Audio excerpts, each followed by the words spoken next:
Praise the lord. ప్రభు నామమునకు స్తోత్రములు కలుగునుగాక. ఈరోజు పాఠ్యాంశము, నేల నుండి దరిద్రులను లేవనెత్తువాడు, పెంట కుప్పల నుండి బేదలను పైకెత్తువాడు. నా ప్రియమైన సహోదరి సహోదరులారా, నీవు దరిద్రత అనుభవిస్తూ ఉన్నట్లయితే నిన్ను నిశ్చయముగా దేవుడు పైకి లేవనెత్తుచున్నాడు. పెంట కుప్పలలో నుండి బీదలను పైకెత్తువాడు యేసుక్రీస్తు మాత్రమే. కనుక నా ప్రియమైన సహోదరి సహోదరులారా, నీవు చింతించాల్సిన అవసరము లేదు, భయపడాల్సిన అవసరము లేదు, రోదన చేయాల్సిన అవసరము లేదు, నీవు కన్నీటిని కార్చవలసిన అవసరము లేదు. నీ దరిద్రతను బట్టి, అయ్యో నేను దరిద్రత అనుభవిస్తున్నానని నీవు ఏడవలసిన అవసరము లేదు. నీ దరిద్రత నుండి, ఆ అధోలోకము నుండి నిన్ను పైకి లేవనెత్తువాడు యేసుక్రీస్తు మాత్రమే. నీవు భేద స్థితిలో, లేని స్థితిలో, దరిద్రత అనుభవిస్తున్న స్థితిలో, నీకున్న ఆర్థికపరమైన ఇబ్బందులను బట్టి యేసుక్రీస్తు వారు ఇప్పుడే వాగ్దానము చేసి నిన్ను ఆశీర్వదించబోచున్నాడు.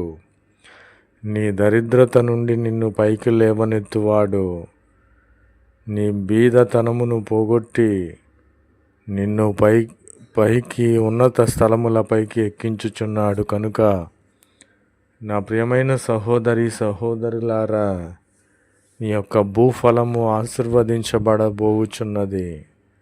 నీ దరిద్రత పోవుచున్నది. నీ బీదతత్వము పోగొట్టి నిన్ను ఐశ్వర్యవంతునిగా చేయబోచున్నాడు. నీవు అనేకులకు అప్పిచ్చువానిగా నిన్ను చేయబోచున్నాడు. ఆమెన్. నా ప్రియమైన సహోదరి సహోదరులారా, యేసుక్రీస్తు వారు సెలవిచ్చుచున్నారు, నేను మీకు క్షేమము కలుగచేసేదను అని.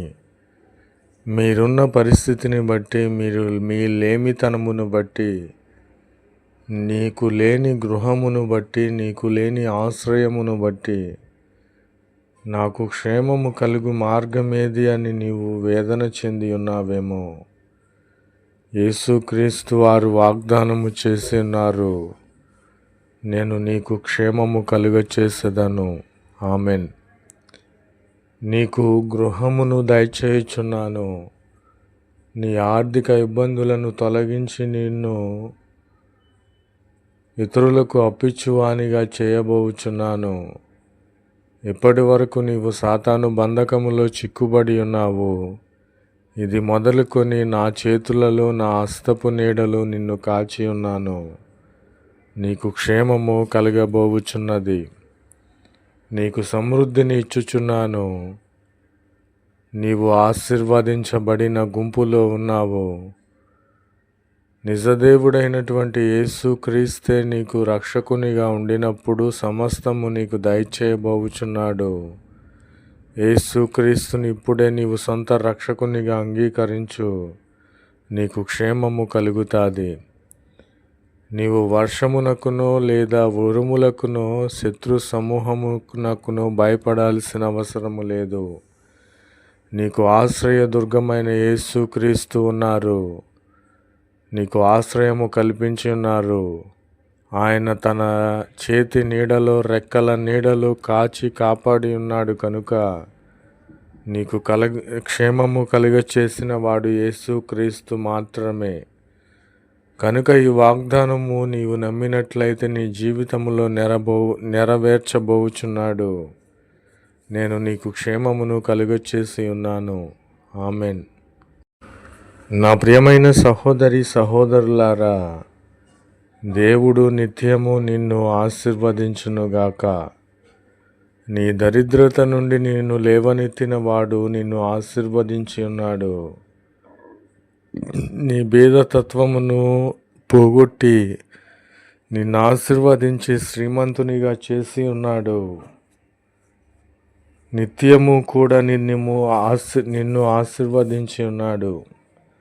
యేసుక్రీస్తు వారే లోకరక్షకుడే, దేవుడే నీకు క్షేమమును కలుగచేసి నిత్యము కూడా నిన్ను ఆశీర్వదించే దేవునిగా ఉన్నాడు.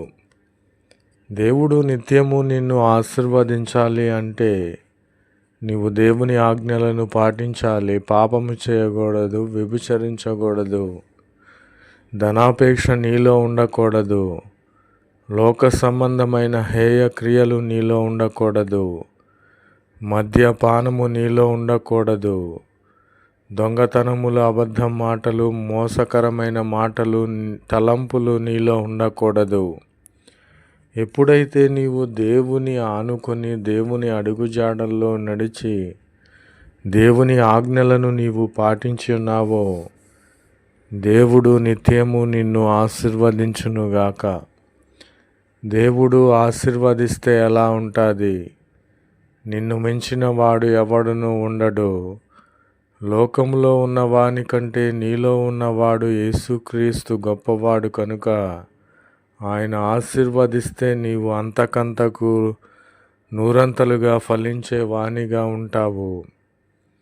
నూరంతలుగా ఆశీర్వాదము పొందుకొనిన వాడవుగా ఉంటావు. కనుక దేవుడు నిన్ను నిత్యము ఆశీర్వదించునుగాక. నా ప్రియమైన సహోదరి సహోదరులారా, ఈ వాక్యములు దేవుని మాటలు నీవు విశ్వసించిన ఎడల, ఆవగింజంత విశ్వాసము నీ హృదయంలో ఉన్న ఎడల నీ దరిద్రతను పోగొట్టేవాడు, పెంట కుప్పలలో నుండి నిన్ను పైకి లేవనెత్తి ఉన్నత స్థలముల పైన కూర్చుండబెట్టువాడు, నీకు క్షేమము కలుగచేవాడు, నిత్యము నిన్ను ఆశీర్వదించువాడు యేసుక్రీస్తు మాత్రమే. ఆమెన్.